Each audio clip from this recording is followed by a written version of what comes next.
Lalu Jibril mengatakan Iqra bismi rabbikal ladzi khalaq.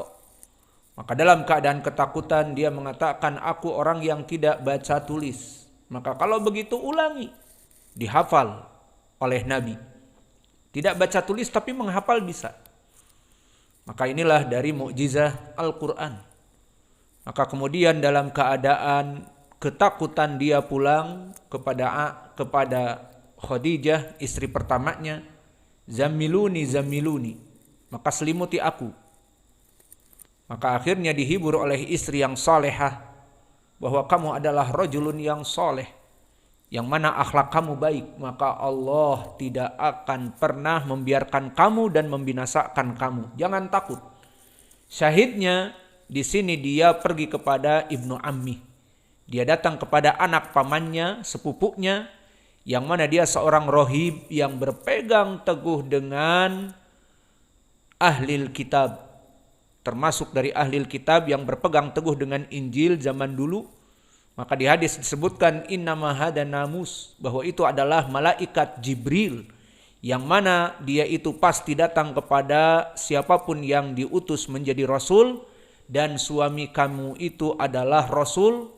Dan dia mengatakan, oh seandainya di saat dia diutus dan aku mempunyai kekuatan, maka aku akan bergabung dengannya dan membelanya. Maka syahidnya di sini Khadijah mempunyai sepupu yang mana dia berpegang dengan ajaran yang hak dari ahlil kitab. Dan ini yang diinginkan dengan wagubarat ahlil kitab. Maknanya dan mereka orang-orang yang memang berpegang teguh kepada kitab Injil. Maka tersisa. Kenapa? Karena mereka masuk kepada kaum muslimin yang mengikuti Nabi Isa alaihi salam.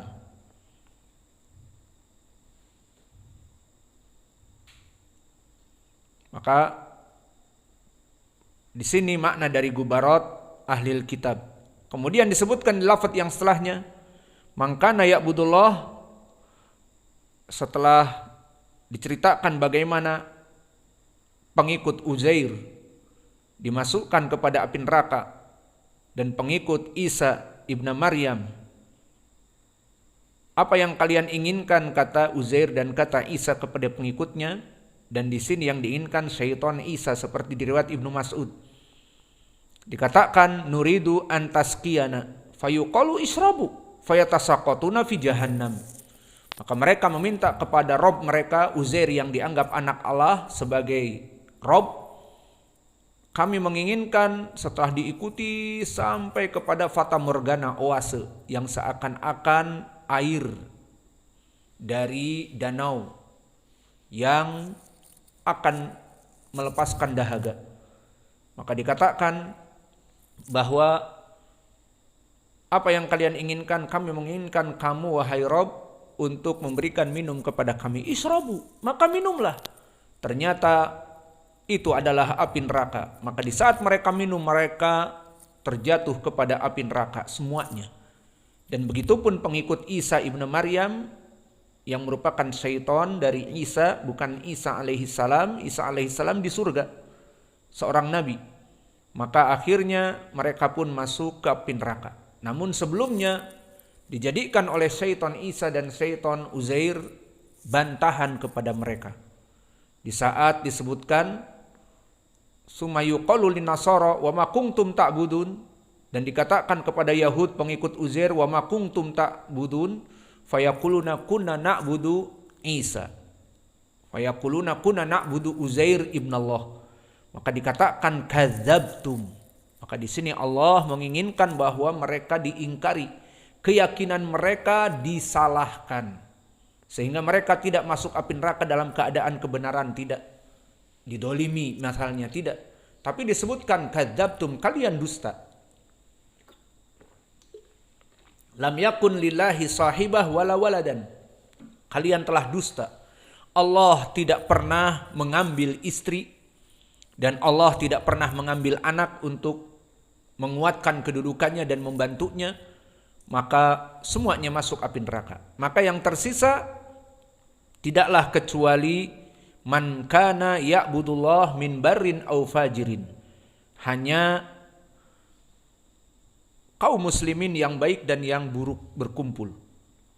Fayuqalu lahum ma yahbisukum wa qad dhahaban nas fayaquluna faraqahum wa nahnu ahwaju minna ilaihi al-yawma wa ana sami'na munadiyan yunadi liyalhaq kulla qaumin bima kanu ya'budun wa inna ma nangtadiru rabbana, bahwa kami menunggu Rabb kami. Di saat ditanya oleh Allah, apa yang kalian tunggu?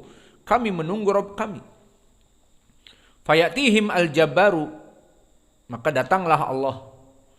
Dan di sini Allah menampakkan kepada mereka pertama kali tidak sesuai dengan apa yang disifatkan kepada kaum muslimin. Maka dikatakan ana rabbukum. Pertamanya mereka tidak mau mengikuti. Kemudian akhirnya Allah menampakkan dengan apa yang disepakati oleh kaum muslimin. Maka dikatakan ana rabbukum fayaqulun anta rabbuna. Maka mereka mengakui kalian adalah makhluk kami, kata Allah. Maka dikatakan anta rabbuna, kamu adalah Rabb kami yang benar. Fala yukallimuhu ilal anbiya fayaqul hal bainakum wa bainahu ayah ta'rifunahu, apakah ada tanda-tanda? Fayaqulun sak, maka dikatakan as-sak, betis. Fayukshafu an sakihi, maka Allah menampakkan betisnya. Fayasjudu lahu kullu mu'minin wa yabqa man kana yasjudu lillah ria'an wa sum'ah. Maka yang tersisa adalah kaum muslimin yang sujud kepada Allah, dan di antara mereka manusia yang lain yang kana beribadah di dunia tujuannya untuk riya dan sum'ah. Maka mereka tidak mampu untuk bersujud.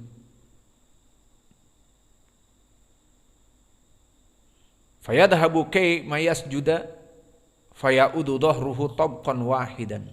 Berusaha mereka untuk sujud, namun Allah tidak mengizinkan. Maka di sini wajah pendalilan kita. Wa yabqa man kana yasjudu lillahi riya'an wa sum'atan hada syahiduna fi hadal hadis. Maka inilah syahid dari hadis ini. Maka yang diinginkan di sini siapa? Al-munafikun. Lalu bagaimana kita mengetahui kalau mereka adalah al-munafikun? Seperti di hadis yang datang dari Abi Hurairah terdahulu di Sahihain disebutkan, maka tinggallah dari kaum muslimin wa fihim aw wa fiha munafikuha, dan di antara mereka kaum muslimin ada orang-orang munafiknya. Dan di sini dari mana juga kita tahu kalau mereka munafik? Lafaz yang disebutkan mangkana yasjudu lillah riya'an wa sum'ah, karena telah disebutkan di dalam ayat Al-Quran ibadah mereka memang untuk ingin dilihat, bukan iman. Maka Allah berfirman di dalam surat An-Nisa, walladzina yunfikuna amwalahum ria'an nas la yu'minuna billahi wala bil yaumil akhir.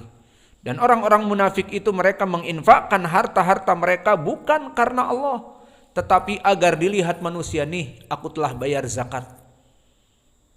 Dinafikan oleh Allah wala yu'minuna billahi wala bil yaumil akhir. Maka syahidnya mereka orang munafik, yang mana mereka menginfakkan hartanya untuk riya, dilihat manusia. Dan juga mereka melaksanakan salat, dan Allah mengecamnya dengan fawailun lil musallin alladzina hum an salatihim sahun alladzina hum yuraun. Kecelakaanlah besar bagi mereka orang yang salat. Loh, orang yang salat kok celaka? Kalau begitu mendingan tidak salat. Jawabnya, celaka bagi yang salatnya seperti orang munafik. Apa itu? Alladzina hum an salatihim sahun, yang lalai salatnya. Salat fajar mereka susah. Maka awas yang susah salat fajar, kecuali harus dibangunkan dengan air dan sebagainya. Ingat ayat ini. Orang-orang munafik dulu salatnya susah, terutama fajar, karena mereka tidak beriman. Nah, kalian yang mengaku ahli sunnah, kemudian belajar, maka di sini kalian kita bangunkan setelah adzan awal jam 4 10, 4/4, bangunlah, ingat ayat ini. Wailun lil musallin, celakalah bagi orang-orang yang sholat yang sifatnya sholatnya itu malas, terutama fajr dan isya. Alladzina hum yuraun, yang mana mereka sholatnya pun untuk dilihat manusia. Agar kaum muslimin, nih aku hadir sholat fajr, nih aku hadir sholat isya, jangan hukumi aku sebagai orang yang kafir, aku sholat kok, seperti itu. Maka telah ditafsirkan oleh Mujahid dari ayat ini, alladzina hum an sholatihim sahun, alladzina hum yuraun, yang mana mereka sholatnya malas dan tujuannya untuk dilihat. Berkata Mujahid, hum al-munafiqun. Maka sifat al-munafiqun adalah diantaranya dari sifat yang telah kami sebutkan di pelajaran yang lalu. Sifatnya mereka itu malas sholatnya, dan sholatnya hanya tujuan untuk riya, bukan dari keimanan. Maka tafsir ini telah datang diriwayatkan oleh Imam At-Tabari dari jalan Ibnu Bashar, haddatsana Abu Amir wa Muammal, keduanya meriwayatkan dari Sufyan an Ibni Abi Najih an Mujahid. Dan di jalan yang lain dari Abu Quraib, haddatsana Waqi' an Sufyan. Maka masdarnya kepada Sufyan, kepada Ibnu Abi Najih dari Mujahid. Maka di sini sanadnya sahih. Semua rijalnya thiqat. Maka dari sini kita mengetahui orang-orang munafik, wajah pendalilannya mereka akan masih bertemu dengan Allah. Dan begitupun sifat dari orang munafik di dalam hadis Abi Sa'id ini yang lebih detail, fayadhabu kayyasjudu. Maka ini adalah sifat lain dari kelompok orang-orang munafik. Maka pada saat itu orang munafik, di saat Allah menampakkan diri, dohirnya mereka melihat. Namun bedanya dengan kaum muslimin, kharru sujada. Kaum muslimin sujud kepada Allah. Namun di saat orang-orang munafik ingin sujud, mereka kaget. Tidak bisa sujud. Tabaqan wahidan. Punggung-punggung mereka tidak lentur. Bagaikan di dalam hadis Soyasya Al-Baqar, seperti tanduk-tanduk sapi. Maka wajah pendalilannya di sini, sifat dari munafikin tidak mampu untuk bersujud, tidak mampu untuk melaksanakan ruku dan sujud. Dan ini seperti di hadis Abi Sa'id Al-Khudri, di hadis Abdullah bin Mas'ud yang telah lampau, wa yabqa qaumun duhuruhum kasiyasiyal baqar. Maka mereka itu punggungnya seperti tanduk-tanduk sapi. Yuriduna sujuda fala yastati'un. Mereka ingin sujud namun tidak mampu. Maka mereka adalah jelas sifat dari kaum munafikun. Idan al-munafikun min hadal hadis yarawnallah fi arasatil qiyamah ma'al muslimin. Namun mayyazahumullah minal muslimin bi'adzihim anis sujud. Namun dihinakan oleh Allah meskipun mereka melihat tetapi tidak mampu sujud.